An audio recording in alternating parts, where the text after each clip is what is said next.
Hello there folks, Football Manager 2019 is here and I thought it was the perfect opportunity to take you through my top 10 best screenshots, new screenshots for Football Manager 2019. So let's delve in, take a look and enjoy. And make sure at the end of the video you let me know which is your favourite one. Hello there viewers and welcome to my first Football Manager 2019 video of the year. An exciting time, and I thought the best thing to do was to give you the rundown of my top 10 new screens in this year's game. So in no particular order, let's kick things off with scouting, and it might seem strange that we're starting with a screenshot from last year's game, but the comparison is truly seen when you take a look at what we were working with last year. It was quite simple, quite basic, and frankly not many people enjoyed the cards. Well, this year, the cards are much improved. Take a look at what we're working with using Paris Saint-Germain for this video. You can see here then that the card screen has improved dramatically. You've got everything you need now on one screen. So many more options, so much more information, and I think you'll agree it's definitely worthwhile using this year around. You can look at the attributes from this screen, you can look at the position and roles, as well as a medical report on how they're doing in terms of if you want to sign them or not, and I think you can agree that when you look at it compared to last year, we've certainly got ourselves a better screen, a screen that I've no doubt you'll use. The filters and the preferences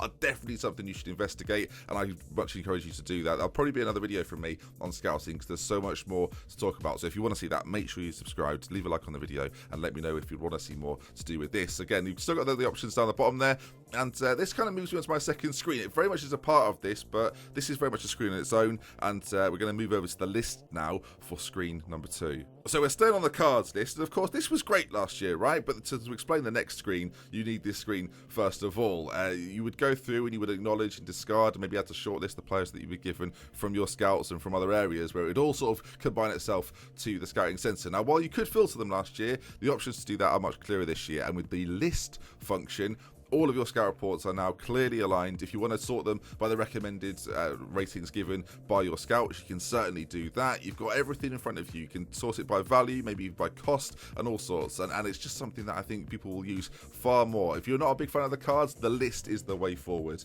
And I think people this year will get a lot out of it. If you enjoyed last year's game, but you struggled with the lists, with the cards, the lists are here for you now. I think you'll enjoy this. Let me know. Do you like the list? I love the list. Okay, number 3, and again we're going back to FM18 because I think seeing the comparisons from last year to this make you appreciate just how different and how much more in depth these screens are this year. And we're talking then of course about training. This was last year's screen. It was quite simple, you barely used it. There was individual training as well, which people may have used from time to time, and we'll come to that, but in terms of the training screen, I think we'll agree taking a look at FM19's. There it is, look, beautiful, isn't it? I mean, there's so much more to go in depth with. You've got a daily planner with sessions across the board. You can do session 1, session 2, and extra sessions. You can see the intensity of those sessions. Match days, of course, give you maximum intensity most of the time, but obviously for players that didn't play, maybe you want to include something extra in there. You can see just by looking at it how much more improved and intuitive it is, and intuitive is a word I'll probably use quite a lot in this video. You've got your training performance there that obviously leads to a different screen. Your medical centres there for you to see, training happiness, and I guess, let's face it, the scheduling is the biggest part of this. The fact you can click into this and change it at will. So for example, if I go to one of them here, you can then go to attacking, defending, and basically pick whatever you want to suit the tactic that you're training and to get the best out of the players that you've got at your disposal.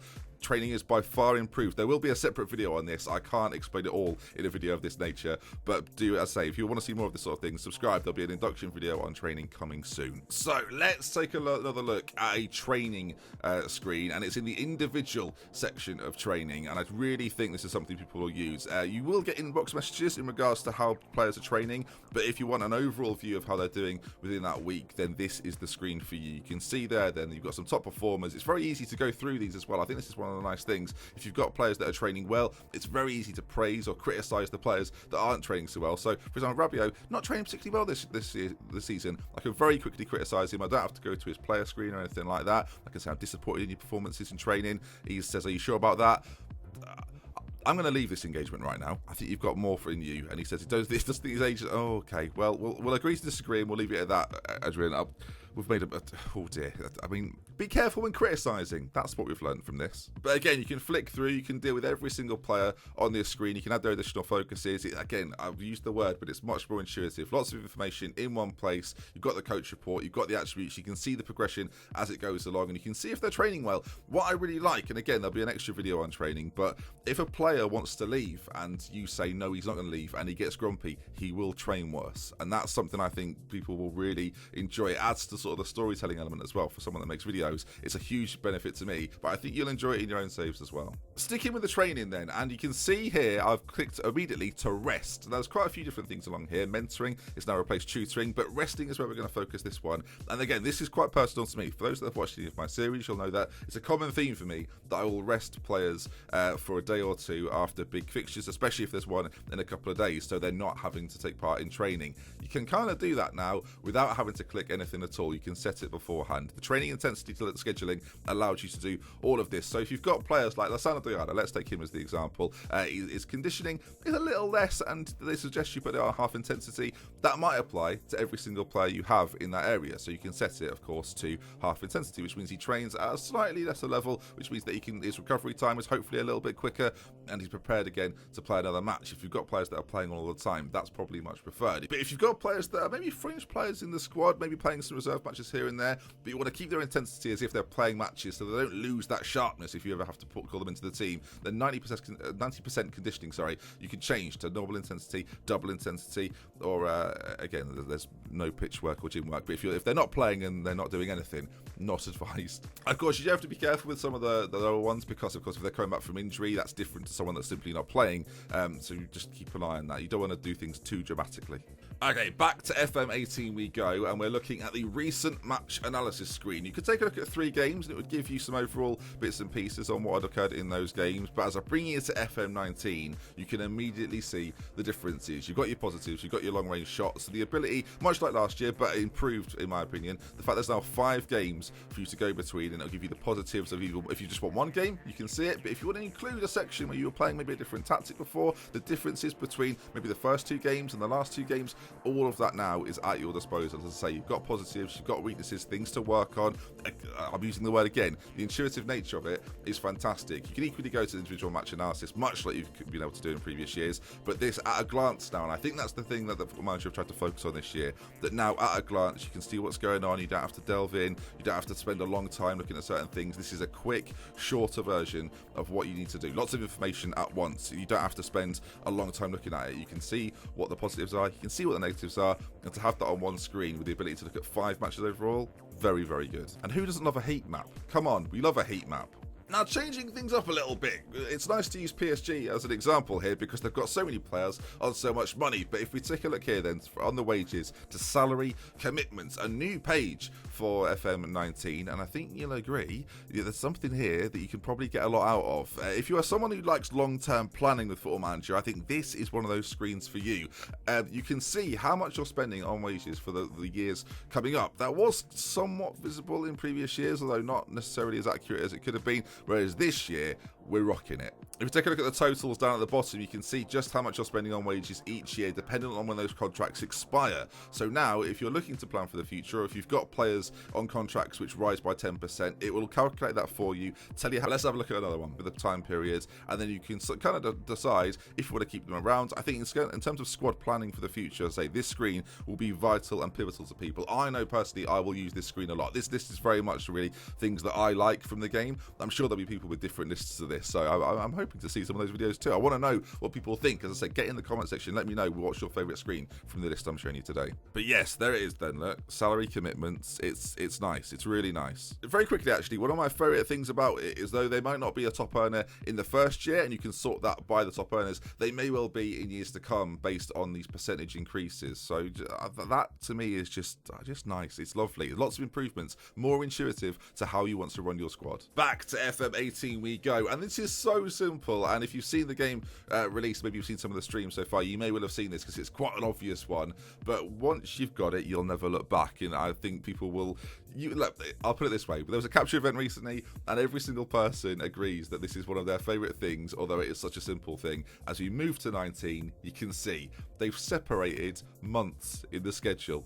I know. You can, of course, still add columns if you wish to. Separators can be added as well now, so if you want to make it a little bit clearer to who you're playing without having to scan across everything, then you can do that. You can add them wherever you like, and yeah, I like that. It's very simple. Months of the year, they've separated the fixtures. I know. Who knew? Who knew it would be so lovely? But it is. It's fair to say, folks, some of the things on this list are more complex than others. I can't believe I put it this low down my list, but taking a look at the tactics, just bear in mind, I won't be using this tactic for any future games as PSG manager, but you can see then that the tactics screen overall has had a huge revamp. The amount you can do is much improved, and from this very screen, if you go to things like in possession, this is now how you all work through your tactics. There's no sort of instructions anymore. It's all done through this side of your screen. You've got your attacking width, your approach play, and your final third, and I think before there was lots of instructions and it was a little bit scattergun. Sometimes people would pick things that they thought might work, but now it's much more defined as to when you might use the things that are on your instructions list. Again, you've got your in transition bits and pieces, when you, like, for example, when possession's been lost, when possession's been won,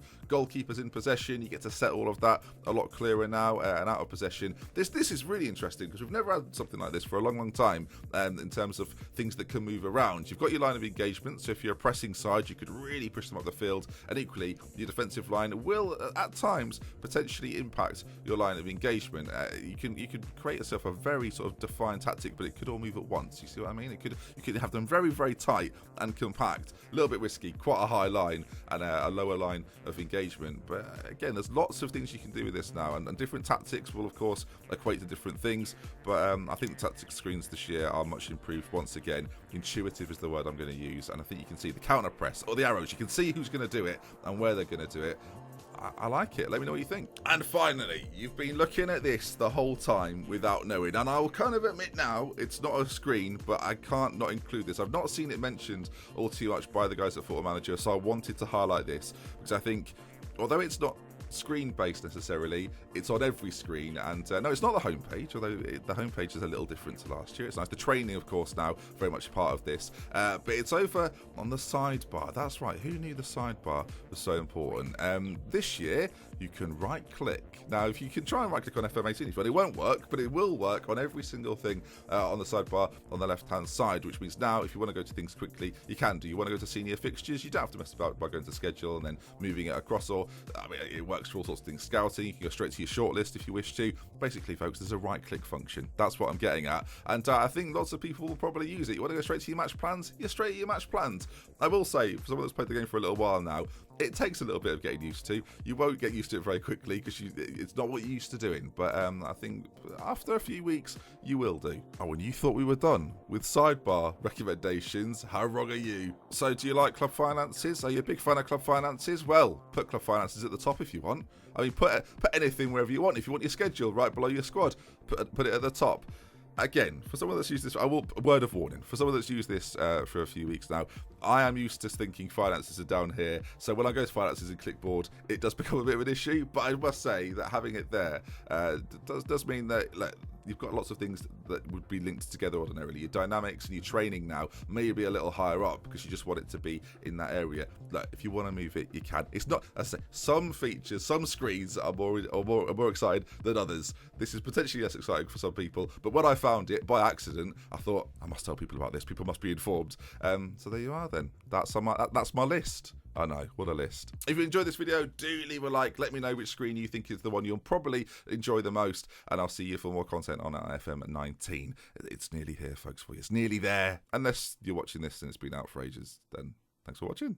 So that's my list. If you enjoyed it, do leave a like. If you want to see more, of course, subscribe to the channel. Plenty of Football Manager 2019 content coming this week and for the rest of the year, pretty much. So I hope you're looking forward to it. Let me know what was your favourite screen, and if you find a screen in-game that you enjoy, if you're watching this in the future, let me know in the comment section down below. I'll see you again soon for more. We love with care. 3 minutes to mention until next time. Goodbye. And if you want some more Football Manager 2019 content, why not watch my Dortmund series? There's a link on screen now, as well as in the description. You might enjoy it. Give it a go.